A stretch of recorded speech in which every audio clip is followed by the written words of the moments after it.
ई book वाला, हर किताब का नया सफर सिर्फ कुछ पलों में। नमस्कार। आज हम एक बहुत ही दिलचस्प किताब पर बात करने वाले हैं। नाम है Ikigai, secrets to a long and happy life. हाँ, नमस्कार। ये किताब हमें ले जाती है जापान के ओकिनावा द्वीप। सुना है वहाँ दुनिया के सबसे ज्यादा 100 साल पार करने वाले लोग रहते हैं। बिल्कुल।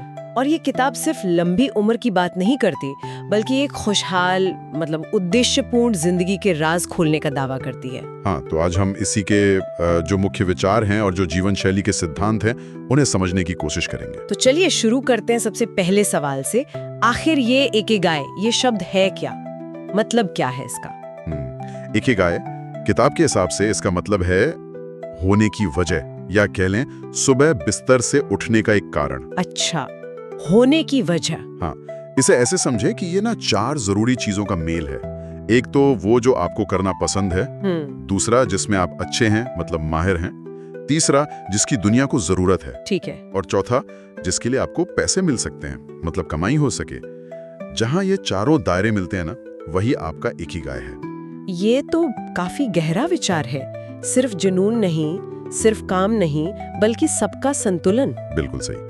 और किताब कहती है कि ओकिनावा के लोग इसका जीता जागता सबूत हैं। तो उनकी जीवन शैली में ऐसा क्या खास है? एक बात जो मुझे पढ़ते हुए थोड़ी अलग लगी, वो ये कि वो कभी सही मायनों में रिटायर नहीं होते। हाँ, ये बात बहुत दिलचस्प है। हमारी पश्चिमी सोच से बिल्कुल अलग। उनके लिए ना जिंदगी में हमेशा कोई ना कोई मकसद होता है। हमेशा? हाँ, चाहे वो छोटा सा ही क्यों ना हो। कोई शौक पाल लिया, कोई सामुदायिक काम कर लिया, या मान लीजिए बागवानी ही सही, कुछ न कुछ करते रहना। ये उन्हें व्यस्त रखता है, और सिर्फ शारीरिक तौर पर नहीं, मानसिक तौर पर भी। उन्हें लगता है कि वो अभी भी समाज के लिए उपयोगी हैं। ये उपयोगिता वाली बात महत्वपूर्ण है, और इसी से जुड़ा है शायद वो मुआई का जिक्र जो किताब में है। ये क्या है? अरे वाह, आपने मुआई पर ध्यान दिया। मुआई कमाल की चीज है।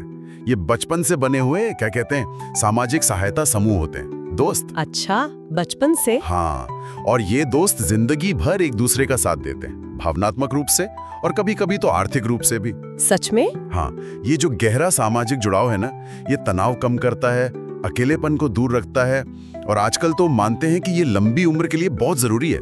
ये सिर्फ दोस्त नहीं, एक तरह से चुनावा परिवार है। ये तो वाकई बहुत शक्तिशाली विचार है।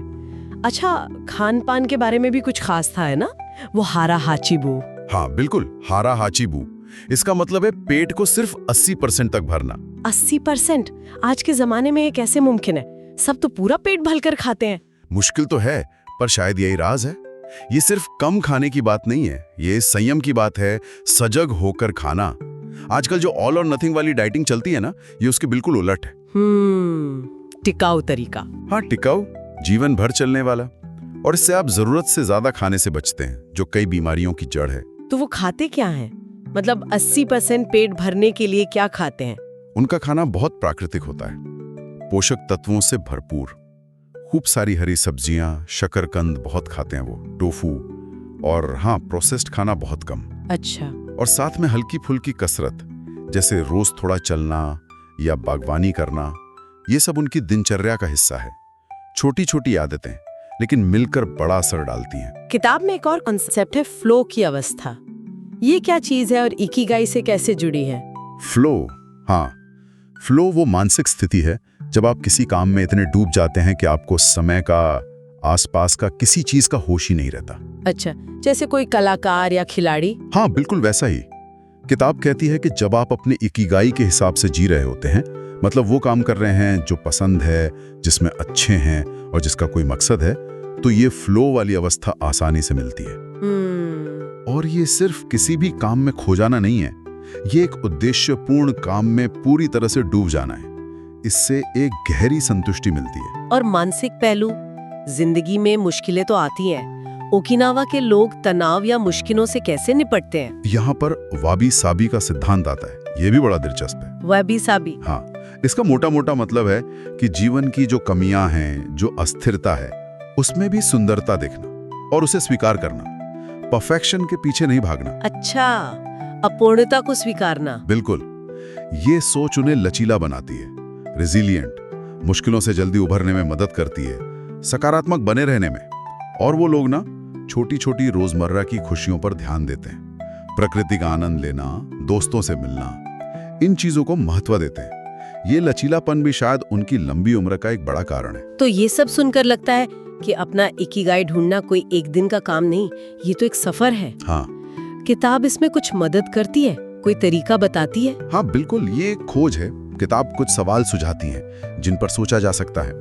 जैसे कि आपको बचपन से क्या करना बहुत पसंद रहा है, कौन से काम करते हुए आप समय भूल जाते हैं, दुनिया की ऐसी कौन सी जरूरत आपको दिखती है जिसे आप पूरा करने में मदद कर सकते हैं। ओके। आपकी कौन सी काबिलियत दूसरों के काम आ सकती है। ये सवाल सोचने पर मजबूर करते हैं। हाँ, इनके जवाब शायद आपको अपने इकिगाई की तरफ इशारा कर सकते हैं, दिशा दिखा सकते हैं। तो इस पूरी चर्चा का सार क्या निकाल सकते हैं हम? निचोड़ क्या है? निचोड़ यही है कि एक लंबा, खुशहाल और उद्देश्यपूर्ण जीवन जीने के लिए अपना इकिगाई ढूंढना और फिर उसे रोजमर्रा की जिंदगी में उतारना बहुत जरूरी है। मतलब सिर्फ ढूंढना काफी नहीं, उसे जीना भी है। बिल्कुल, इसका मतलब है एक मकसद रखना, सक्रिय रहना, समुदाय से जुड़े रहना, वो मुआई वाली बात, संयम से खाना, हाराहा चिबू, फ्लो का अनुभव करना, सादगी से जीना और जीवन जैसा है उसकी कमियों को भी स्वीकारना, वो वाबी साबी। हाँ। ये सब चीजें जब मिलती हैं तो एक संतुलित और संतोष देने वाली जिंदगी बनती है। और जाते जाते हमारे श्रोताओं के लिए सोचने के लिए एक सवाल छोड़ जाते हैं। अगर इकिगाई उन 4 दायरों का संगम है, पसंद, कुशलता, जरूरत और कमाई, तो क्या ऐसा हो सकता है कि कोई इंसान अपने इकिगाई के किसी 1 या 2 पहलू को तो बहुत जी रहा हो, मान लीजिए पैशन को, लेकिन बाकी क्षेत्रों में बहुत असंतुलन हो?